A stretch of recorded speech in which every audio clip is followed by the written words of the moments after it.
Cérémonie de remise de certificats aux participants à la formation en épidémiologie de terrain niveau intermédiaire. C'était ce jeudi 20 avril 2023 à Ghana Hotel de Grand Popo.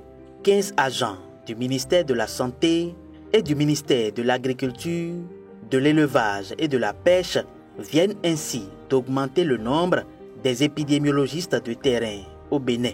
Des mains d'autorités à divers niveaux, partenaires techniques et financiers et autres, ils reçoivent leur parchemin. La surveillance épidémiologique est l'une des pièces maîtresses des soins de santé et le renforcement de capacités des acteurs est venu à point nommé pour améliorer notre système de surveillance. Le rôle des épidémiologistes dans la santé mondiale est d'une importance capitale, surtout compte tenu des bouleversements que nous avons traversés récemment. En tant que diplômé de ce programme, vous êtes dans une position unique pour relever ces défis et avoir un impact important. Cet atelier, le 5e du genre, s'inscrit dans le cadre du programme Global Health Security Agenda et est financé par CDC Atlanta. C'est un programme qui vise, entre autres, le renforcement de la surveillance épidémiologique à travers la fourniture en équipement de terrain, de laboratoire,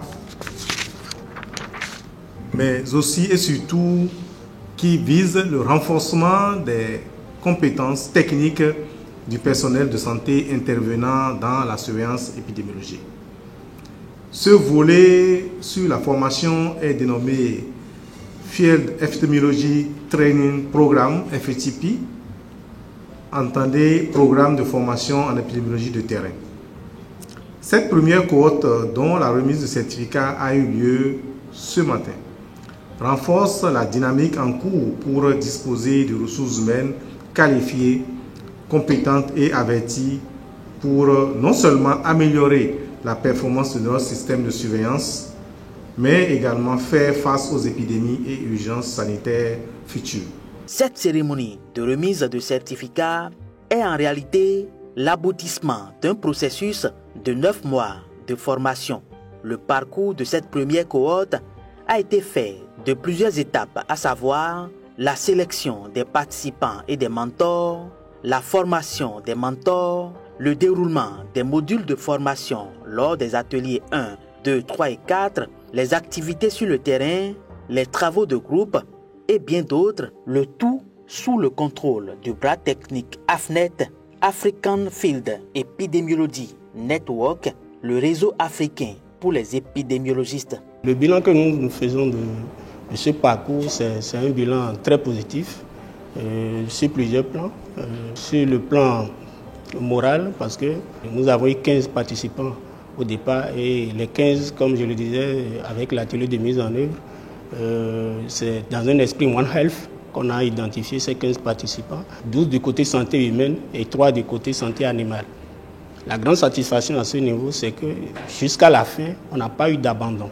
L'autre satisfaction, c'est que les modules additionnels qui ont été identifiés au cours de l'atelier de mise en œuvre, tous ces modules additionnels ont été déroulés sans aucun problème avec l'aide des mentors et de l'équipe d'encadrement.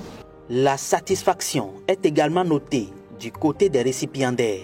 Nous sommes contents aujourd'hui parce que après ce travail, nous avons quand même formulé des recommandations et ces recommandations pourront être mises en pratique par les autorités de notre système sanitaire. Avant le 20 avril 2023, date de la cérémonie de remise de certificats qui marque officiellement la fin du processus de formation de ces 15 épidémiologistes de terrain niveau intermédiaire, l'atelier de Grand Popo a également connu les 18 et 19 avril la présentation des résultats des travaux de recherche effectués sur le terrain. En somme, des études de recherche sont réalisées sur 3 thématiques, à savoir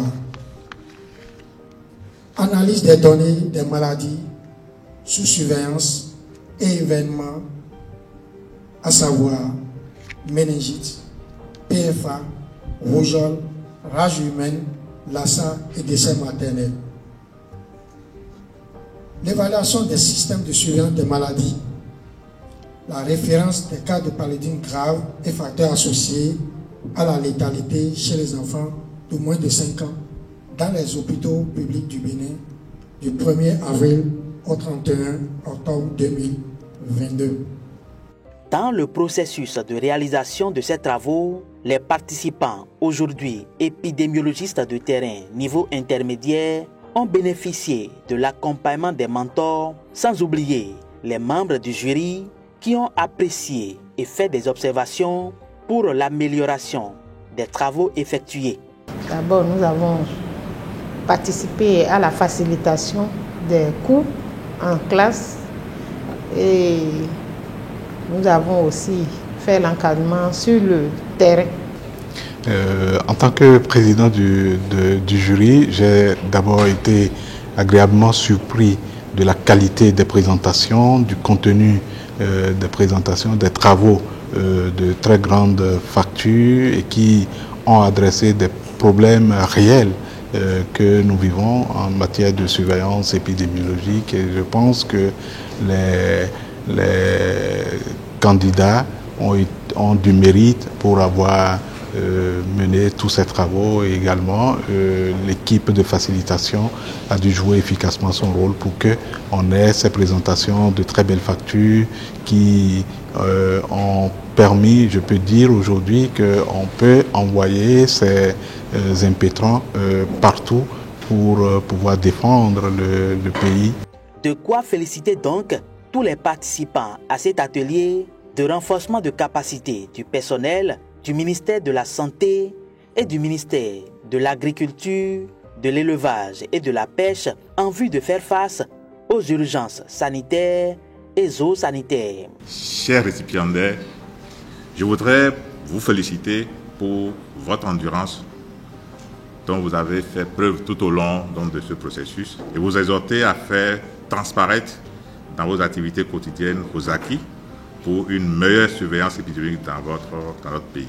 Je vous encourage à faire bon usage de tout ce que vous avez appris et à faire partie de la solution pour combler les lacunes dans les systèmes de détection et de réponse aux maladies qui nous rendent vulnérables aux menaces de santé.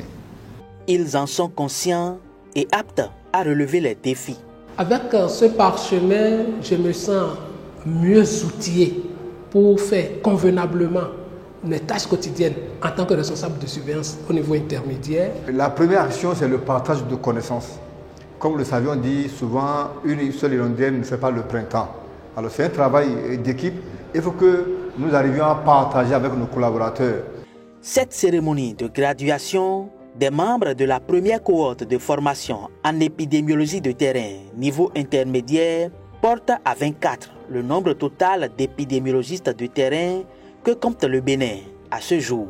Des efforts restent à fournir afin d'atteindre la barre des 63 dont le Bénin a besoin pour se conformer aux exigences des normes internationales.